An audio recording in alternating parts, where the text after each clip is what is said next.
एक और अहम खबर से आपको अपडेट करें कि पनामा केस अहम मोड़ पर पहुंच गया है। 5 रुकनी बेंच के सरबराह जस्टिस आसिफ सईद खोसा ने कहा है कि इंशाल्लाह परसों आखिरी समाअत होगी। आपको बताएं कि पनामा केस बिलाखिर एक अहम मोड़ पर पहुंच गया है। 23 समाअतों के बाद आज 5 रुकनी बेंच के सरबराह जस्टिस आसिफ सईद खोसा ने कहा है कि इंशाल्लाह परसों आखिरी समाअत होगी। अहम खबर से आपको अपडेट कर रहे हैं। पनामा केस जो कि बहुत अरसे से सुप्रीम कोर्ट में इसकी सुनवाई हो रही है, इसके जो सरबराह हैं इस 5 रुकनी बेंच के जस्टिस आसिफ सईद खोसा, उनका यह कहना है कि इंशाल्लाह परसों आखिरी समाअत होगी। आपको बताएं कि पनामा केस एक अहम मोड़ पर पहुंच चुका है।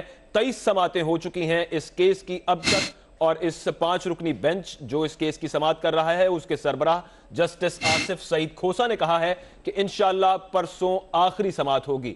अहम तरीन खबर से आपको अपडेट करें। मुल्की सियासी सूरत हाल में पनामा केस इंतहाई अहमियत का हामिल बन गया था। अहम मोड़ पर यह केस पहुंच चुका है।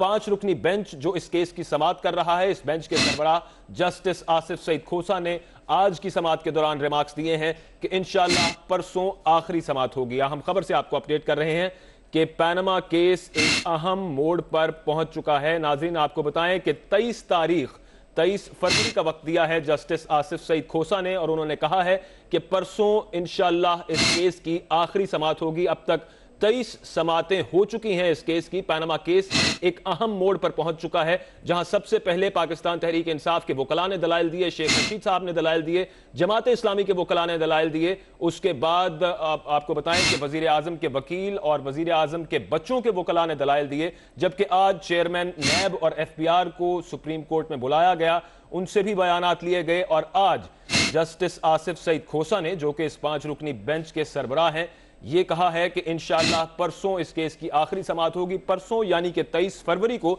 इस केस की आखिरी समाअत हो सकती है। अदील सरफराज हमारे नुमाइंदे हमारे साथ मौजूद हैं, उनसे जानते हैं। अदील सरफराज, बताइएगा किस तनाजुर में ये रिमार्क्स दिए गए जस्टिस आसिफ सईद खोसा की जानिब से?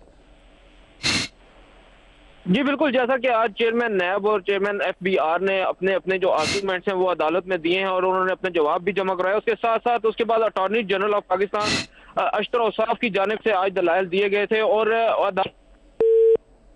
दिल सरफराज से हमारा राबता मुनक़ता हो गया है। आपको एक मरतबा फिर से अपडेट करते चलें कि पनामा केस एक अहम मोड़ पर पहुंच चुका है। 5 रुकनी बेंच के सरबराह जस्टिस आसिफ सईद खोसा ने कहा है कि इंशाल्लाह परसों यानी कि 23 फरवरी को इस केस की आखिरी समाअत होगी। अब तक इस केस की 23 समाअतें हो चुकी हैं, 23 हेयरिंग्स हो चुकी हैं, जबकि आज ये कहना था जस्टिस आसिफ सईद खोसा का कि इंशाल्लाह परसों आखिरी समाअत होगी। आपको बताएं कि आज की कार्रवाई के बारे में चेयरमैन नैब और FBI के चेयरमैन के बयानात रिकॉर्ड किए गए हैं। अटॉर्नी जनरल ने भी यहां पर आकर आर्ग्यूमेंट्स दिए हैं। एक दफा फिर हमें अदील सरफराज ने ज्वाइन किया है। अदील सरफराज, अपडेट कीजिए।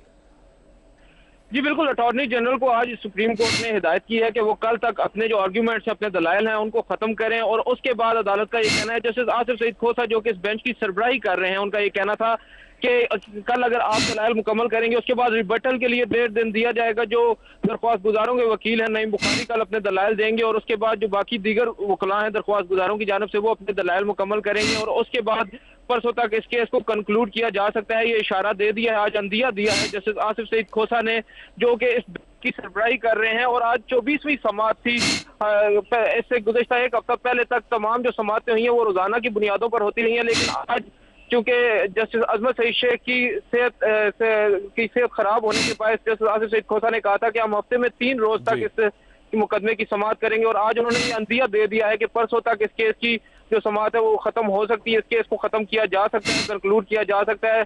ताहम ये भी देखना होगा कि अशतर औसाफ जो कि अटॉर्नी जनरल है वो कल तक अपने जो दलाइल हैं वो मुकम्मल करते हैं और उसके बाद रिबटल में नईम बुखारी और दीगर वकला भी 1.5 दिन के अंदर अंदर अपने जो दलाइल हैं उनको मुकम्मल कर पाएंगे या नहीं। जी ठीक है, शुक्रिया अदील सरफराज, आपने हमें अपडेट किया।